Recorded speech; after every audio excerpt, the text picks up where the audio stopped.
There's a staple that's developing in movies now, remakes and reboots.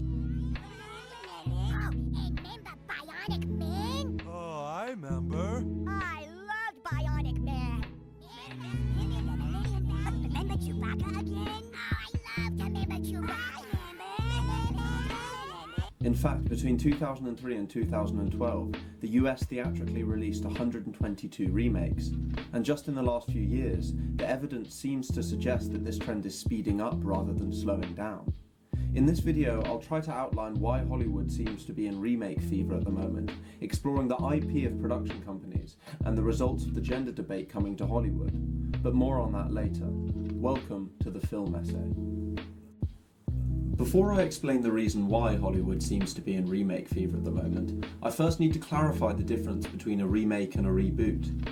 A remake is an older storyline with fresh faces, like Beauty and the Beast, whereas a reboot can have familiar faces but a new storyline, like Star Wars The Last Jedi. Another concept you have to be familiar with is IP, otherwise known as intellectual property. Intellectual property is any storyline, character or franchise that a studio or production company owns. Scripts and adaptations of books can also be intellectual property. Now, the reasons Hollywood is making so many remakes at the moment can be split into 4 sections: studios owning IP, remake audience demographics, marketing a pre-established brand, and feminism. The fact that studios and networks own so much IP means it is very easy to fund remakes. While networks have originality in mind, the list of creative one-of-a-kind pilots that never get picked up is never-ending. Nowadays, originality is a great mantra that almost nobody believes in. You therefore find people taking strong elements of other properties, other shows, other movies, and finding a way to bring them back to life.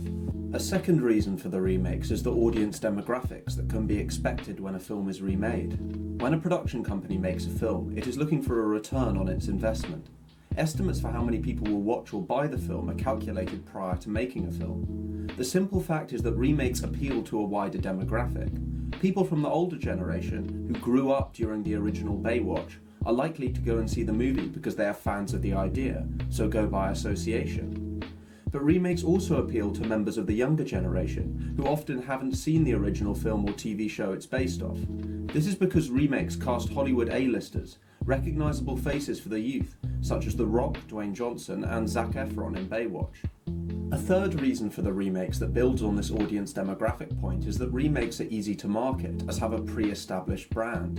In marketing a remake, the main thing that can be stressed in their marketing strategy is nostalgia, playing off the hype of the original while trying to make out that the storyline has some new spin.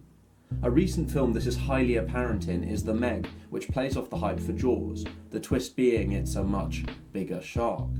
This is because, as production companies fear a loss, they feel it is safer investing in a film that could already be deemed a brand. If you do it well, you'll have access to a goldmine, and I'm pretty sure studio bosses like gold mines, says Gitesh Pandya, editor of Box Office Guru, in an interview with Mashable. Examples of this can be found in Star Wars, Lord of the Rings, Pirates of the Caribbean, and Harry Potter. All of these films have very recognisable traits and aspects to their worlds, and have many die-hard fans as a result. The fan base is an almost guaranteed source of revenue after the studio releases the film, provided the remake is of suitable quality and pays tribute to the original. Jason Lynch sums this up when he points out, "With so much TV right now, it'll be easier to break through if it is based on a property or a brand audiences are familiar with." He added that advertisers love the fact that some of the heavy lifting is done for you already. You don't need to sell an audience on what Ghostbusters is about when you remake it. Added to this, the development of CGI now means that what a studio can make is almost limitless. This makes remakes easier and gives studios new ways to do films. We saw this in a spectacular live remake of Disney's The Jungle Book with a stellar cast. The highly anticipated film brought in $963 million at the box office and received outstanding reviews.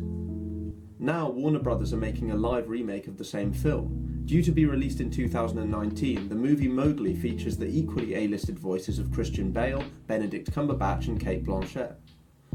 A final reason one can associate with the trend of remakes is female representation. Now, before I make this point, I want to make sure I clarify my viewpoint on the issue of female representation. I believe that female representation in films is significantly lower than men, and believe that the movie industry is a perfect example of the patriarchy in action, where success and lead acting roles is harder for women, and that the efforts modern feminism has made to equal this out is very welcome, especially in their encouragement and promotion of films with female-led casts. However, I believe that all female remakes of established franchises is entirely the wrong way to go about this, such as in Ocean's 8, Ghostbusters, and American Psycho 2 All-American Girl. Why not write original storylines for female-led films in order to make a new series of great films with female leads, rather than leeching off of successful male-led franchises? However, whatever your opinion on this, production companies are laughing their way to the bank.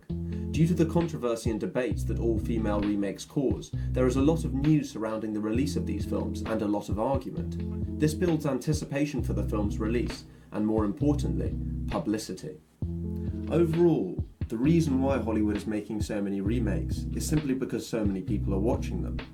So maybe as viewers, it's our responsibility to encourage originality and to go see the original films. After all, isn't originality what makes cinema so great?